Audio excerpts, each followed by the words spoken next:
உங்கள் அனைவருக்கும் இந்த அன்புமணி ராமதாசன் பரிவார வணக்கங்கள். இந்த இனிய விழாவில் கலந்து கொள்வதில் எனக்கு மிக மகிழ்ச்சி. அதைவிட எனக்கு மிகுந்த பெருமை. காரணம், நம்முடைய வள்ளல் ஐயா கந்தசாமி கண்டர் அவர்கள் 100 ஆண்டுகளுக்கு முன்பு தம் செல்வங்களை எல்லாம் அறநிலைக்கு ஒதுக்கி இந்த அறநிலை மூலமாக என் சார்ந்த சமுதாயத்திற்கு கல்வி பெற வேண்டும் என்ற நோக்கத்திலே மிக சிறந்த ஒரு அறத்தை செய்தவர் வள்ளல் ஐயா கந்தசாமி கண்டர் அவர்கள். அவரை நாம் என்றுமே போற்றுவோம், போற்றிக் கொண்டே இருப்போம். இந்த நிகழ்ச்சியின் துவக்கத்திலே மாணவ செல்வங்கள் அழகான ஒரு பாடலை பாடினார்கள். எங்கள் சாமி கந்தசாமி என்று பாடினார்கள். உண்மைதான், அவர் அந்த அளவுக்கு படிக்கவில்லை என்றாலும், நான் படிக்கவில்லை, என் சார்ந்த சமுதாயம் படிப்பறிவு பெற வேண்டும் என்ற நோக்கத்திலே வெள்ளையர்கள் காலத்திலே தன் சொத்துக்களை எல்லாம் அறக்கட்டளையை நிறுவி அதில் ஒரு உயில் எழுதி இது கல்விக்கு இதை அறக்கட்டளை சமர்ப்பிக்கின்றேன் என்று இன்று மிக சிறந்த முறையிலே இன்றைய தலைவர் மருத்துவர் சோமசுந்தரம் அவர்கள் உள்ளிட்ட அனைத்து அறக்கட்டளையின் உறுப்பினர்கள் மிக சிறப்பான முறையிலே செயல்பட்டு வருகிறார்கள். உங்கள் அனைவருக்கும் என்னுடைய வாழ்த்துக்களையும் பாராட்டுகளையும் தெரிவித்துக்கின்றேன். நீதியரசர் அவர்கள் சொன்னது போன்று அந்த காலத்திலே நம் சமுதாயத்தில் எத்தனையோ பேர் அவர் சொத்துக்களை எல்லாம் அறநிலை தொடங்கி கல்விக்காகவும் ஆன்மீகத்திற்காகவும் வழங்கியிருக்கின்றார்கள். அதிலும் அவர் சொன்ன குறிப்புகள் பிடிலி செங்கல்வராயன் நாயக்கர் அவர்கள், 1000 காணி ஆளவந்தார் அவர்கள், பிறகு வன்னியர் மகா சங்கம் சொத்துக்கள் எவ்வளவோ இருக்கிறது. அவ்வழியில் வந்தவர்கள் எல்லாம் சரியான முறையிலே நிறுவனம் செய்யாத காரணத்தால் அந்த சொத்துக்கள் எல்லாம் சட்ட சிக்கலில் சிக்கி நீதியரசர் சொல்வது போன்று பாதி சொத்துக்கள் இல்லை. ஆனால் அன்று கந்தசாமி கண்டர் அவர்கள் தொடங்கி படிப்படியாக அதன் பிறகு வந்த பரிமள கண்டர் அவர்கள், அதன் பிறகு வந்த ரத்ன சபாபதி கண்டர் அவர்கள், அவர் வழியில் வந்த சோமசுந்தரம் கண்டர் அவர்கள் இன்று மிக சிறந்த முறையிலே சொத்துக்களை பராமரிப்பது மட்டுமல்ல, சொத்துக்களை பெருக்கி நிறுவனங்களை பெருக்கி இன்று பள்ளிகள், கல்லூரிகள், விடுதிகள் நினைத்து பாருங்கள். சென்னையிலே ஒரு விடுதி, அந்த காலத்திலே இங்கே படித்து முடித்து மேற்படிப்பு செல்ல வேண்டும் என்றால் சென்னைக்கு செல்ல வேண்டும், அங்கே சென்னையிலே தங்க வேண்டும் என்று தொலைநோக்கு சிந்தனை உள்ள பரிமள கண்டர் அவர்கள் போன்றவர்கள் எல்லாம் அந்த காலத்திலே செய்த சொத்துக்கள் தான் அறம் தான் என்று மேடையில் மட்டுமல்ல, இங்கே எத்தனையோ பெற்றோர்கள் முன்னாள் மாணவர்களாக இருக்கிறீர்கள். நம்முடைய நீதியரசர் உள்ளிட்ட எத்தனையோ நீதி அரசர்களையும் துணைவேந்தர்களையும் மருத்துவர்களையும் பொறியாளர்களையும் வழக்கறிஞர்களையும் வாழ்க்கையில் சாதித்த அத்தனையோ பேர் இந்த பள்ளியிலும் இந்த கல்லூரியிலும் படித்திருக்கின்றார்கள். அது எனக்கு தனிப்பட்ட முறையில் இல்ல, எங்கள் மருத்துவர் ஐயா சார்ந்த இயக்கத்திற்கும் எங்களுக்கெல்லாம் பெருமையாக இருக்கிறது. இந்த பிள்ளைகள், இங்க இருக்கின்ற பிள்ளைகளுக்கு நான் சொல்லுவதெல்லாம் நிச்சயமாக சாதியங்கள், இங்கு சாதிக்க பிறந்தவர்கள். உங்களுக்கு அத்தனை பேருக்கும் உள்ள ஒரு திறமை இருக்கிறது. அத்தனை மாணவர்கள் மத்தியிலே உங்களுக்கு திறமை இருக்கிறது. அந்த திறமை வெளிப்படுத்துகின்ற வகையிலே சந்தர்ப்பம் அந்த அளவுக்கு அமையவில்லை. அதை நீங்கள் ஏற்படுத்த வேண்டும். நிச்சயமாக இங்க இருக்கின்ற ஆசிரியர்களுக்கு என்னுடைய வாழ்த்துக்கள், பாராட்டுகளை தெரிவிக்கின்றேன். நீங்கள் இல்லை என்றால் மாணவர்கள் இல்லை. நல்ல வகையிலே நீங்கள் அந்த மாணவர்களை வழிநடத்திக் கொண்டிருக்கின்ற ஆசிரியர் பெருமக்களுக்கும் இங்க இருக்கின்ற நிர்வாகத்துக்கு மீண்டும் என்னுடைய வாழ்த்துக்கள். இங்க இருக்கின்ற பெற்றோர்கள், நிச்சயமாக உங்கள் பிள்ளைகள் பெரிய அளவில் வர வேண்டும் என்று என்னுடைய வாழ்த்துக்கள் மட்டுமல்ல, மருத்துவர் ஐயாவுடைய வாழ்த்துக்கள் மட்டுமல்ல, இந்த சமுதாயத்தினுடைய வாழ்த்துக்கள் என்றும் உங்களுக்கு இருக்கும். நான் சொல்லுகின்ற சமுதாயம் தமிழ்நாட்டில் மிக மிக பின்தங்கிய ஒரு சமுதாயம். ஒரு காலத்தில் ஆண்ட பரம்பரை, ஆட்சி செய்த பரம்பரை எல்லாம் நாம் சொல்லி வருகின்ற காலம் அது அந்த காலம். இந்த காலத்திலே இந்த சமுதாயம் என்று பார்த்தால் அந்த அளவுக்கு இன்னும் படிப்பறிவு வரவில்லை. நம்முடைய வள்ளல் கந்தசாமி கண்டருடைய கனவு இன்னும் நினைவாகவில்லை.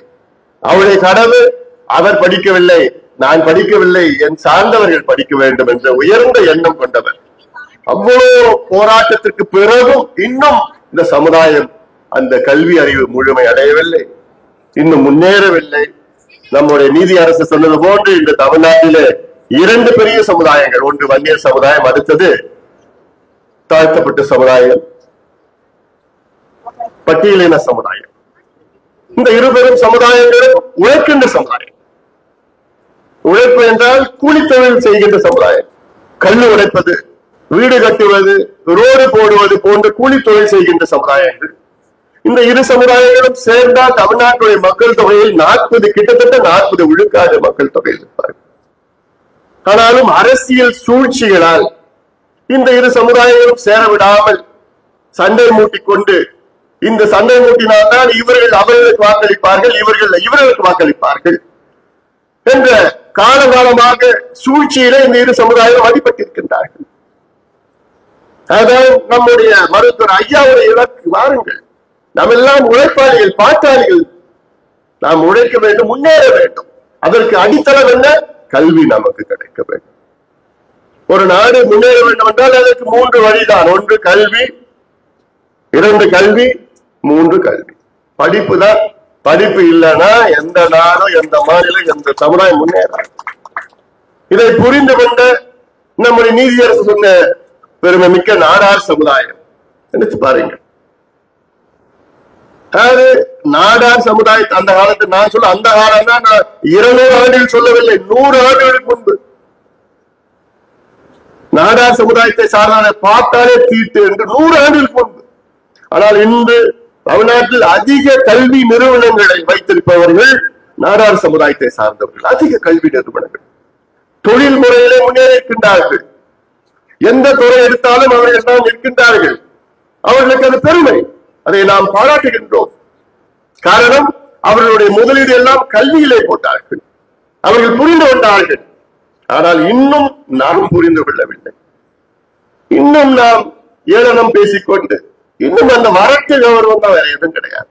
அது ரத்தத்துலதான் இருக்குது. இந்த DNA உள்ள இருக்கு. அதை வெளியில மாற்ற முடியும். குறை சொல்லறதோ, இங்க குறை சொல்லறதோ, அவங்க அப்படி பண்ண, நான் அப்படி பண்ணுவேன், இப்படி பண்ண, வாயிலே பேசுறேன். வேற யாரோ நல்லது பண்ணாலும் அது பாராட்டுறது கிடையாது. அப்படி போன்ற ஒரு குணம் என்ன செய்ய வேண்டும்? என்ன செய்யறது? எல்லாத்துக்கும் தான் மருத்துவர் ஐயா அவர்கள் என்று அத்தனை பேரும் திரட்டி வாருங்கள், என்னுடைய நோக்கம் இந்த சமுதாயத்தை நான் முன்னேற்றுவேன் என்று எத்தனை போராட்டம் மருத்துவர் ஐயா அப்படி செய்தார். யார்கிட்ட பேசி பார்த்தேன். அந்த காலத்தில் இருக்கின்ற முதலமைச்சர்கள் எல்லாம் எம்ஜிஆர் அவர்களிடம் பலமுறை பேசினார்.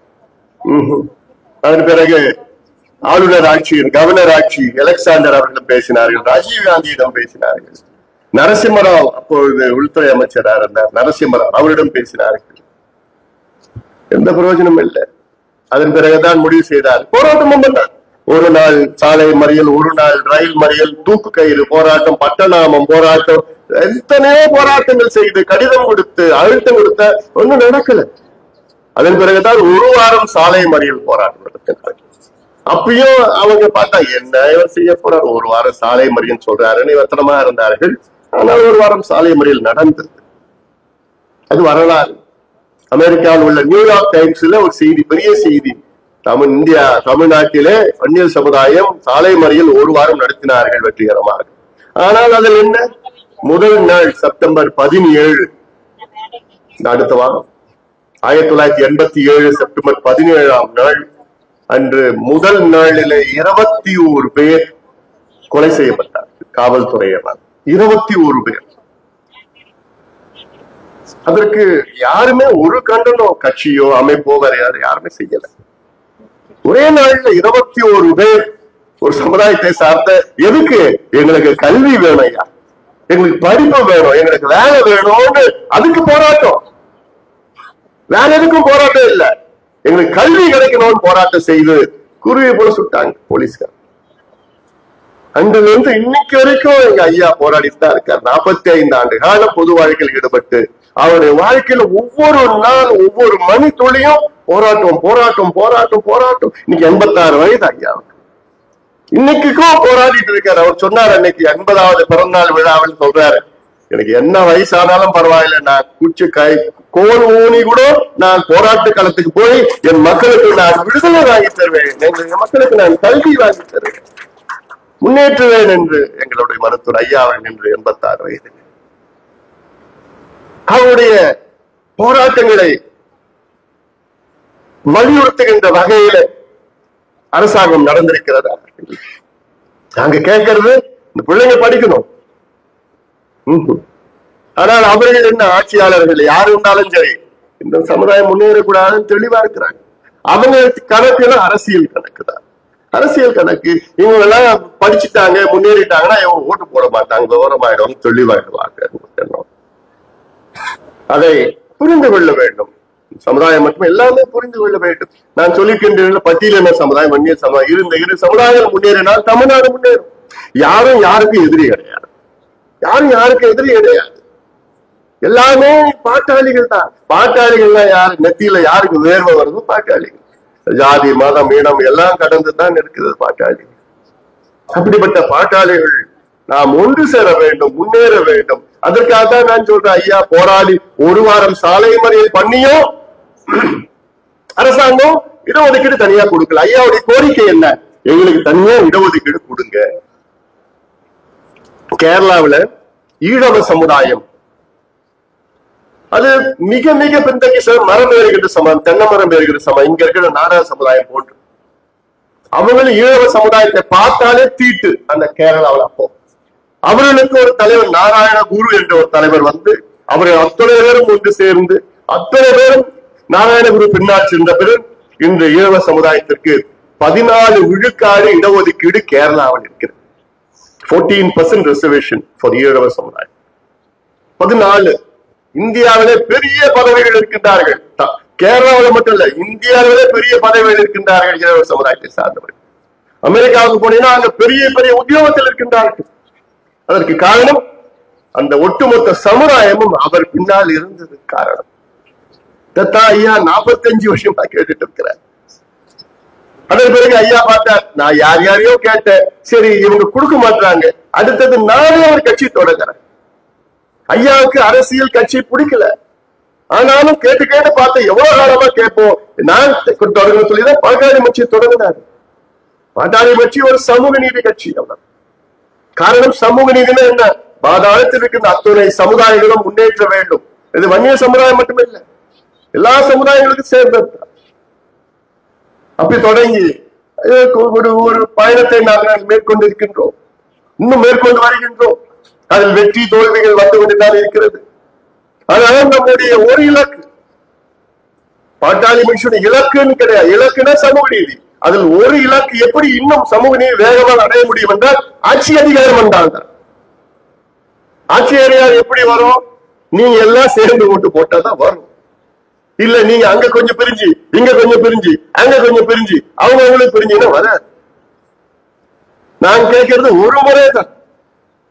ஒரு முறை ஒன்னா சேர்ந்து போடுங்க, ஒன்னா சேர்ந்து வாங்க. சமூக நீதியின் அடிப்படையில் தவிர எதுக்கும் கிடையாது.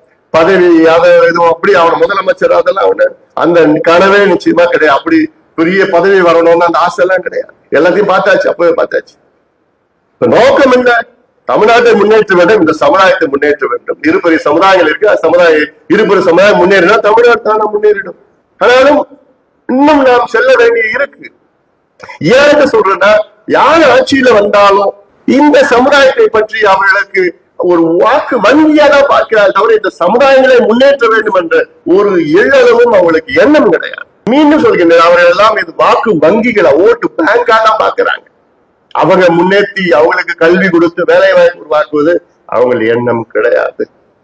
ஜாதி வேற்றுமை இல்லாத ஒரு சமுதாயத்தை படைக்க வேண்டும். சரி, படைக்கலாம்.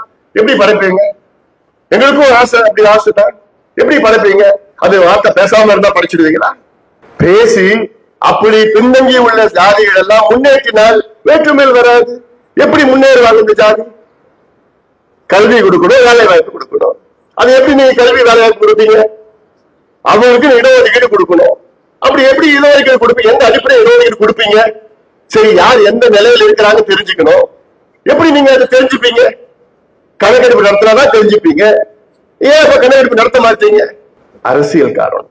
ஏன்னா ஆட்சியாளர்களுக்கு அவங்க வேற விதமான கண்ணோட்டத்தில் இருக்கிறார்கள். ஏன்னா இதுக்கு அப்புறமும் அதிமுக முன்னாள் அமைச்சர்கள் வர போறாங்க, நாளைக்கு திமுகவை சார்ந்தவர்கள் இங்க வர போறாங்க, எல்லாம் இருக்க போறாங்க. ஏன்னா இது நம்மளுடைய கொண்டாட்டம், நூற்றாண்டு விழா கொண்டாட்டம். இது நமக்கு பெருமை. நாம் கொண்டாடி கொண்டே இருப்போம். நம்முடைய கந்தசாமி கண்டர் அவர்களுடைய பெருமைகளை நாம் என்றுமே கொண்டாடுவோம், கொண்டாடி கொண்டே இருப்போம். இது நமக்கு பெருமை. நம் சமுதாயத்தில் மட்டுமல்ல, தமிழ் சமுதாயத்துக்கு பெருமை. ஏன்னா 100 ஆண்டுகளுக்கு முன்பு ஒரு கல்வி நிறுவனத்தை தொடங்கி இன்னைக்கு வெற்றிகரமாக நடந்து, அது நமக்கு பெருமை. ஆனால் நான் மீண்டும் சொல்கின்றேன், ஏன் கணக்கெடுப்பு நடத்தணும்? ஏன்னா கடைசியான ஒரு கணக்கெடுப்பு, ஜாதிவாரி கணக்கெடுப்பு நடத்தியது 1931 வெள்ளையர்கள் காலத்தில் நடத்தினார்கள். வெள்ளையர்கள் 1870 ஒவ்வொரு 10 ஆண்டுகள் ஜாதிவாரி கணக்கெடுப்பு நடத்திட்டு இருந்தாங்க. 81 நடத்தினாங்க, 1881, 1891, அப்புறம் 1901, 911, 922, 931, 31, 41 வந்து இரண்டாவது உலக போர்ல நடத்த முடியல. 51 நமக்கு சுதந்திரம் வந்துடுச்சு, அப்ப நிறுத்திட்டாங்க. 31 கணக்கின்படிதான் இன்னைக்கு வரைக்கும் இந்தியாவில் உள்ள அனைத்து இடஒதுக்கீடும் அது பின்பற்றுகிறார்கள். அந்த கணக்கெடுப்பு நடத்தி 31னா கிட்டத்தட்ட எப்போ எவ்வளவு 95 ஆண்டு, 92, 93 ஆண்டுகளுக்கு முன்பு. 93 ஆண்டுகளுக்கு முன்பு நடந்த கணக்கு வச்சுக்கிட்டு தான் இன்னைக்கு வரைக்கும் நமக்கு கல்வி, உங்களுக்கு இத்தனை பேர் கல்வி, இவங்களுக்கு இத்தனை பேருக்கு வேலை அப்படின்னு கொடுத்துட்டு இருக்கிறாங்க. அது சரியா வரும் அந்த கணக்கு? வராது. அதுக்காக தான் ஐயா அவர்கள் தொடர்ந்து கணக்கெடுப்பு நடத்துங்க. கணக்கெடுப்புனா என்ன? தலை கணக்கு மட்டும் கிடையாது. சும்மா இவங்க எத்தனை பேர் இருக்காங்க, எத்தனை தலை இருக்குன்னா வேண்டாம். அது ஒவ்வொரு சமுதாயம் என்ன நிலையில, இப்போ உதாரணம் மலை குறவர்கள் இருக்கிறாங்க. மலை குறவர்கள் எத்தனை பேர் இருக்கிறாங்க தமிழ்நாட்டுல? என்ன நிலையில இருக்கிறாங்க? சலவை தொழிலாளர்கள் இருக்கிறாங்க. முடி திருத்துகின்ற சமுதாயம் இருக்கிறது. இந்த சமுதாயங்கள் என்ன நிலையில் இருக்கிற? எத்தனை பேர் அந்த சமுதாயத்துல படிச்சிருக்கிறாங்க? எத்தனை பேர் அதுல பட்டதாரிகள், முதல் பட்டதாரிகள்? எத்தனை பேர் அரசு வேலைகள் இருக்கிறாங்க? எத்தனை வீடு இருக்கு? வீடு எத்தனை சதுரங்கத்துல இருக்கு? அந்த வீட்டுல கழிப்பறைகள் இருக்கா? இருசக்கர வாகனங்கள் இருக்கா? இதெல்லாம் கணக்கெடுப்பு நடத்தி, ஓஹோ இந்த சமுதாயம் முன்னேறி இருக்கிறது, இந்த சமுதாயம் பின்தங்கி இருக்கிறது, இந்த சமுதாயம் இன்னும் முன்னேற்றணும்னு அந்த விவரங்கள், புள்ளி விவரங்கள் தெரிந்தால்தான் தமிழ்நாட்டில் முழுமையான சமூக நீதியை நிலைநாட்ட முடியும். அது தெரிவதற்கு மனதில்லாதவர்கள் இப்பொழுதும் அதுக்கு முன்பு எல்லாம் இருக்கிறாங்க. அதனால இதை நீங்கள் புரிந்து கொள்ள வேண்டும். ஏன்னா ஏதோ ஒரு குருட்டா ஐயா கேட்டுட்டு இருக்காரு, ஐயா கேட்டுட்டு இருக்கிறாரு, கேட்கிறாங்கன்னா சில பேர் வாயோட பேச மாட்டாங்க. இந்த மேடை கிடையாது, அது பேசுவதற்கு இந்த மேடை கிடையாது.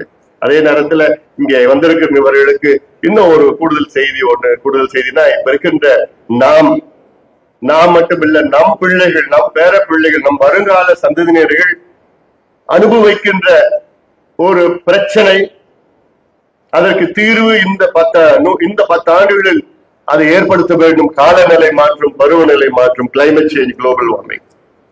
இதை பத்தி யாரும் பேசுறது கிடையாது. நாங்களும் நினைச்சோம் இது இன்னும் ஒரு 30 ஆண்டுகளுக்கு பிறகு வரும், தாக்கம் வரும்னு. ஆனா இப்பயே வந்துடுச்சு. இதை மருத்துவர் ஐயா அவர்கள் 30 ஆண்டுகளுக்கு முன்பாகவே சொல்லியிருந்தார், 30 ஆண்டுகளுக்கு பிறகு மோசமா வரும்னு. ஆனா இப்பயும் நம்ம நிறைய பேருக்கு அதை பத்தி தெரியல. திடீர்னு மழை பெய்யுது, திடீர்னு வறட்சி வருது, திடீர்னு வெள்ளம் வருது, திடீர்னு புயல் வருது. புயல்ல பெரும் புயல், சூப்பர் சைக்ளோன். நேற்று வியட்நாம்ல சூப்பர் டைஃபூன் வந்தது. 30 ஆண்டுகளுக்கு பிறகு மிகப்பெரிய ஒரு டைஃபூன் நம்ம சைக்ளான், அங்க டைஃபூன் சொல்லுவாங்க. அமெரிக்காவில் ஹரிகேன். இப்படி எல்லாம் உலக நாடுகள்ல எத்தனை நாடுகள் எல்லாமே பாதிப்பு. காரணம் நம்முடைய புவியுடைய உலகத்தினுடைய வெப்பம் இன்னைக்கு உயர்ந்திருக்கிறது. எவ்வளவு உயர்ந்திருக்கிறன்னா 1.2 டிகிரி சென்டிகிரேட், அவ்வளவுதான். அவ்வளவுதான் நினைச்ச கூடாது. உயர்ந்த காரணத்தால இன்னைக்கு மிகப்பெரிய சீற்றங்கள், இயற்கை சீற்றங்கள் அங்க வந்துட்டு இருக்கு. நிபுணர்கள் என்ன சொல்றாங்கன்னா, இன்னும் 10 ஆண்டுகள் தான் நமக்கு நல்ல மழை பெய்யும். 10 ஆண்டுகளுக்கு பிறகு கடுமையான வறட்சி வரப்போகுது. இப்ப சொல்றாங்க, இன்னைக்கு அதற்கு நடவடிக்கை எடுத்தாதான் நம் சந்ததியினர் சந்தோஷமா இருக்க முடியும். காவேரியில நம்ம பார்த்துட்டு இருக்கிறோம். எத்தனை முறை வெள்ளம் போச்சு காவேரியில. அந்த வெள்ளம் போற டைம்ல இங்க ஏதாவது தண்ணி வருதா? அப்பயும் பம்ப் அடிச்சு நீர் மூலமா கொண்டு வரணும், தண்ணி கொண்டு வரணும். ஒரு கரையில மணிமுத்தார் காவிரியில சேருது. இந்த இந்த பகுதி மணிமுத்தாறுல தென்கரையில, காவிரி வடகரையில நடுவுல இருக்கு இந்த பகுதி. எவ்வளவு செழிப்பா இருக்கணும், இன்னைக்கு இல்லையே. மணிமுத்தார் பாத்தீங்கன்னா திருமணிமுத்தார். இன்னைக்கு சேலம் மாவட்டம், சேலம் நகரத்துக்கு எத்தனை பேர் போயிருக்கீங்க, பார்த்திருப்பீங்க. சேலம் நகரத்துல உள்ள ஒரு நடுவுல ஒரு சாக்கடை ஒண்ணு போகுது இல்ல, அதான் திருமணிமுத்தார். அழகான பேர், சாக்கடையா மாத்திட்டாங்க. அதுதான் நம்ம ஊர்ல காவேரியில போய் சேரும். இதெல்லாம் இன்னும் எவ்வளவு சொல்லிட்டு போலாம். நானும் சொல்லிட்டு இருக்கிறேன், காவேரி ஆத்துல 10 கிலோமீட்டருக்கு ஒரு தடுப்பணைகள் கட்டுங்க, 10 கிலோமீட்டர் தடுப்பணைகள் கட்டுங்க. யாரும் கேட்கிற நிலையில இல்ல. அதனால நான் கேட்கிறேன், அவங்க செய்ய மாட்டாங்க. சரி, அதுல எங்களாலும் செய்ய விடுங்க, அந்த ஒரு வாய்ப்பு கொடுங்க, அந்த அதிகாரத்தை கொடுங்கள் என்று கேட்கின்றோம். ஏன்னா இதெல்லாம் இன்று செய்தால்தான் அடுத்த 30, 40, 50, 60 ஆண்டுகள் நாம் வருங்கால சந்ததியினர்கள் நாம் அங்க மகிழ்ச்சியா இருக்கும். இல்லைன்னா மிக மோசமான சூழல் நாம் விட்டு செல்வோம்.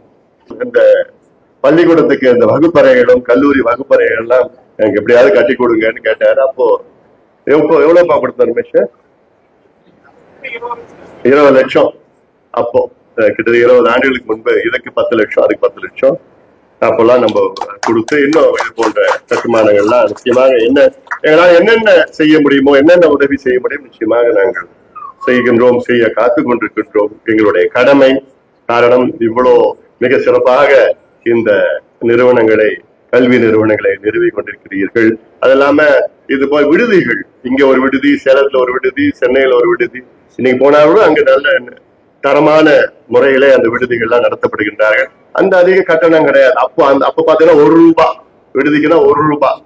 இப்ப கொஞ்சம் ஏற்றி இருக்காங்க, கஷ்டப்படுத்த முடியும், அது பண்ண முடியும். அந்த வகையில இதெல்லாம் செய்து கொண்டிருக்கிறீர்கள். இன்னொன்னு, இறுதியாக ஒரு மாணவிகளுக்கெல்லாம் ஒரு இறுதியாக ஒரு செய்தி. ஏன்னா இப்போ இருக்கின்ற சூழல் நானும் பார்த்துட்டு இருக்கிறேன். நம்முடைய நீதியரசர் கூட சொன்னாரு, பேசுறப்போ சொன்னாரு, இன்னைக்கு மிகப்பெரிய ஒரு பிரச்சனை இளைஞர்கள் மத்தியில், இளையோர்கள் மத்தியில மிகப்பெரிய பிரச்சனை மது பிரச்சனை. அதை விட இன்னும் பெரிய பிரச்சனை போதை பழக்கம் பிரச்சனை. இது பேசிதான் ஆகணும்.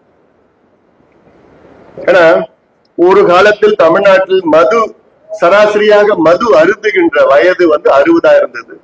அதன் பிறகு 42 குறைந்தது. அப்புறம் 39 வந்தது, 32 வந்தது, 29 வந்தது, 19 வந்தது, இன்னைக்கு 13. இது நான் சொல்லல, உலக சுகாதார நிறுவனம், வேர்ல்ட் ஹெல்த் ஆர்கனைசேஷன் சொல்ற சராசரி மது அருந்துகின்ற வயது தொடக்கம் எவ்வளவுனா, இனிஷியேஷன் ஆஃப் ஆல்கஹால் சொல்லுது எவ்வளவு, 13 வயது. 13னா என்ன வயது? பள்ளிக்கூடம் பசங்க. இது நினைச்சு எங்களுக்கெல்லாம், எனக்கு தனிப்பட்ட முறையில பயமா இருக்கு. பயந்துட்டு இருக்கிறேன் நான். என்னடா நம்ம சமுதாயம், தமிழ் சமுதாயம், இவங்க அடுத்த நிலைக்கு எப்படிதான் நம்ம கொண்டு போவோம்? ஏன்னா இவ்வளவு மோசமான ஒரு சூழல்ல இருக்கு. ஆனா இதை பத்தி எந்த ஆட்சியாளர்களும் அவங்களுக்கு ஒரு துளியும் கவலை கிடையாது, ஒரு துளியும் கவலை கிடையாது. இந்த சமுதாயம் எல்லாம் அழிக்கிறோமே, நாசப்படுத்திட்டு இருக்கிறோமே. ஒரு நல்ல ஒரு நிர்வாகம் என்ன செய்யணும்னா, தம் மக்கள் ஏதாவது ஒரு பிரச்சனைனா உடனே போய் அது தீர்க்கணும். தம் மக்கள் இந்த பிரச்சனையில் இருக்கிறாங்களா, இளைஞர்கள் இந்த சமுதாயம், இந்த தமிழ் சமுதாயம் இளைஞர்கள் இந்த நிலையில் இருக்கிறாங்கன்னா அந்த என்ன பிரச்சனையோ அதை தீர்க்கணும், தீர்வு கொண்டு வரணும். ஆனா இவங்க யார் இருந்தாலும் சரி, அவங்களுக்கு மனசுல அளவுக்கு இது ஒரு பிரச்சனையா பார்க்கல. அவங்க பிரச்சனையா அவங்களுக்கு தெரியல. எனக்கு தெரியுது, ஒரு மருத்துவரா, முன்னாள் மத்திய சுகாதாரத்துறை அமைச்சரா தெரியுது. எங்களுடைய மருத்துவர் ஐயாவுக்கு 45 ஆண்டுகளுக்கு முன்பாகவே இதற்கு தொடக்கமா எத்தனையோ மாநாடுகள், போராட்டம் நடத்தி மது ஒழிப்பு, மதுவிலக்கு கொள்கை. நம்ம கட்சிக்காரோட சொல்லுவாங்க, அப்போ ஒரு 15 ஆண்டுகளுக்கு முன்பு சொல்லுவாங்க நம்ம கட்சிக்காரங்க, ஐயா எல்லாம் பேசுங்க ஐயா, அந்த மது மட்டும் பேசாதீங்க, ஓட்டு போட மாட்டாங்க, ஆம்பளைங்க ஓட்டு போட மாட்டாங்க. எனக்கு ஒரு ஓட்டு கூட வேணாம் ஐயா. ஐயா சொல்ல, எனக்கு ஒரு ஓட்டு கூட வேண்டாம், ஆனா என்னுடைய கடமை, என் தமிழ் சமுதாயத்தை நான் காப்பாற்ற வேண்டும், என் கடமை என்று தொடர்ந்து வலியுறுத்தி நீ ஐயா வலியுறுத்திய காரணத்தால் தான் இன்னைக்கு தமிழ்நாட்டில் எல்லா கட்சிகளும் நாங்களும் மது விலக்கு கொள்கையை நாங்கள் கடைபிடிப்போம், கொள்கை அளவில் ஏற்றுக்கொள்வோம் என்று பேப்பர்ல மட்டும் வச்சிருப்பாங்க, அமல்படுத்த மாட்டாங்க. ஆனாலும் அந்த நிலைக்கு தான் வந்திருக்குது. இன்னைக்கு இந்தியாவிலே அதிக மது விற்பனை நடக்கின்ற மாநிலம் தமிழ்நாடு. இந்தியாவிலே அதிக இளம் விதவைகள் இருக்கின்ற மாநிலம் தமிழ்நாடு. காரணம் அதுதான். இந்தியாவிலே அதிக சாலை விபத்துகள் மாநிலம் தமிழ்நாட்டில் தான். இந்தியாவிலே அதிக மனநிலை நோய் இருக்கின்ற மாநிலம் தமிழ்நாடு. இந்தியாவிலே அதிக கல்லீரல் பிரச்சனை இருக்கின்ற மாநிலம் தமிழ்நாடு. எல்லாத்துக்கும் காரணம் அது. என்ன செய்யணும் அரசாங்கம்? இதை எப்படியாவது குறைக்கணும். எப்படியாவது அது ரீஹாபிலிட்டேஷன், ரீஹாபிலிட்டேஷன் சென்டர் நிறைய உருவாக்கணும். எதுவுமே இல்லை. விற்பனை தான் அதிகமா வந்துட்டு இருக்கு. விற்பனை தான் அதிகமா. 46,000 கோடி மதுன்னா அடுத்த ஆண்டு 50,000 கோடி அமைச்சர் சொல்றாரு.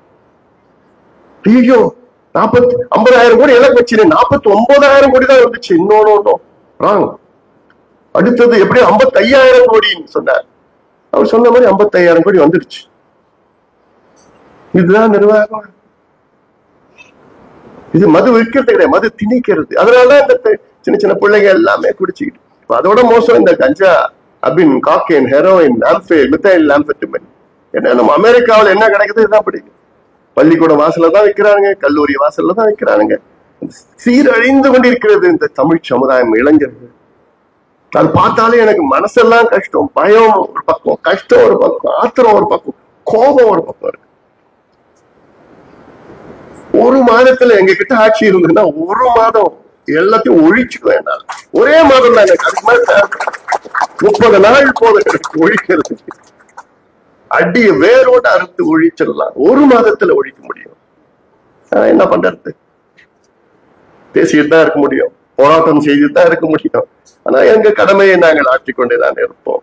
அதனால இங்க இருக்கின்ற மாணவ மாணவிகள்லாம் தயவு செய்து உங்களுக்கு கெஞ்சி கேட்கிறேன், எப்படியாவது இதுல போய் மாட்டிக்காதீங்க.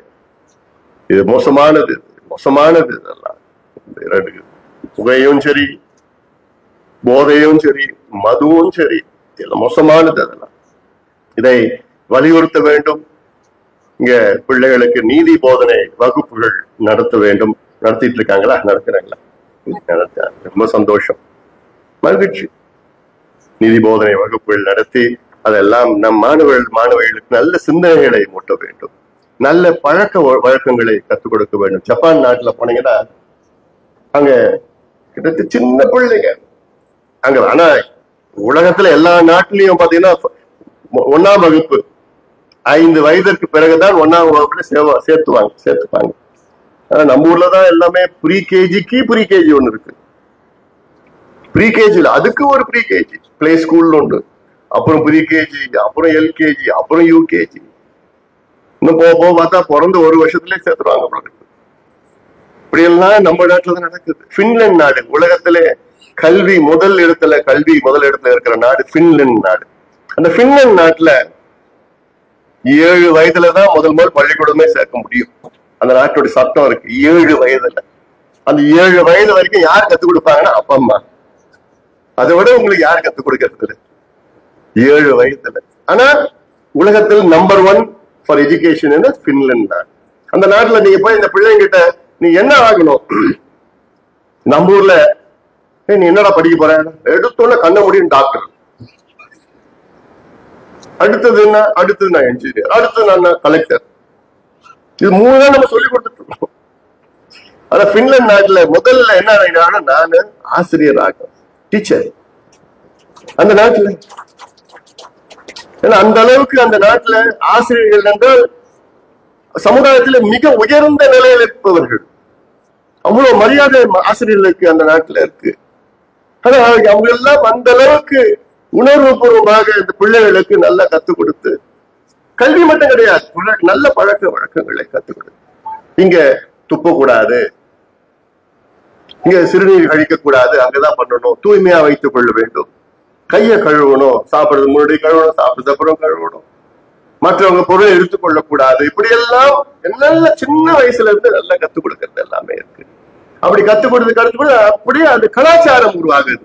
ஜப்பான் நாட்டுல இன்னைக்கு நான் 2003 போனேன், கடைசியா போனேன். அப்ப நான் போனது எனக்கு ரொம்ப ரொம்ப ஆச்சரியமா இருக்கு. உலகத்திலே அதிக கலாச்சாரம் உள்ள நாடு ஜப்பான் நாட்டுல. அங்க திருட்டு கிடையாது. நீங்க பர்சன் நீங்க தொலைச்சிட்டீங்கன்னா நீங்க 2 நாள் பிறகு போனா எங்க தொலைச்ச இடமோ அங்கதான் இருக்கும், யாரும் எடுத்துட்டு போக மாட்டாங்க. ஒண்ணு அங்க இருக்கும், இல்லாட்டி போலீஸ் ஸ்டேஷன்ல இருக்கும். யாருமே யாரு பொருளும் எடுத்துக்க மாட்டாங்க. அவ்வளவு மரியாதை நடந்துப்பாங்க. அதுக்கான அது ஜாதி இனம் மலர் இவங்க அந்த நிறத்தை பார்த்து, தோளுடைய நிறத்தை பார்த்து எல்லாம் எதுவுமே கிடையாது. ரேஷியல் டிஸ்கிரிமினேஷன் அப்படின்னா ஏன்னா அதில் அடிமட்டத்தில் இருக்க பள்ளிக்கூடத்துல இருந்து வருகின்ற அந்த பழக்க வழக்கங்கள், கலாச்சாரம் வருகிறது. இதெல்லாம் நிச்சயமாக இங்கே நம்முடைய பள்ளிகள், நம்முடைய கண்டல் பள்ளி கல்லூரிகள் எல்லாம் நிச்சயமாக இதே கலாச்சாரம் இருக்கும் என்று நான் நம்புகின்றேன். அதை நீங்கள் மீண்டும் நம்முடைய அறநிலையின்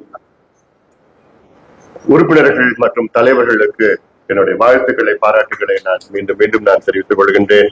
இங்கே என்னுடைய முக்கியமான வாழ்த்துக்கள், பாராட்டுகள் நம்முடைய பள்ளியின் கல்லூரி ஆசிரியர்களுக்கும் முதல்வர் அவர்களுக்கும் என்னுடைய வாழ்த்துக்கள், பாராட்டுகளை மீண்டும் தெரிவித்துக் கொள்கின்றேன். மாணவ செல்வங்கள் எல்லாம் இந்த வாய்ப்பை நீங்கள் பயன்படுத்திக் கொண்டு வாழ்க்கையில் நீங்கள் பெரிய நிலையில் உயர வேண்டும், பெரிய உத்தியோகத்தில் வர வேண்டும், மருத்துவர்களாக அல்லது நீங்கள் ஆசிரியர்களாக வர வேண்டும், பெரிய பெரிய சயின்டிஸ்ட் வர வேண்டும், இப்படி எல்லாம் பெரிய நிபுணர்கள் எல்லாம் வர வேண்டும். அது இல்லாம தொழில் நிபுணர்களாக முனைவர்களாக வர வேண்டும்.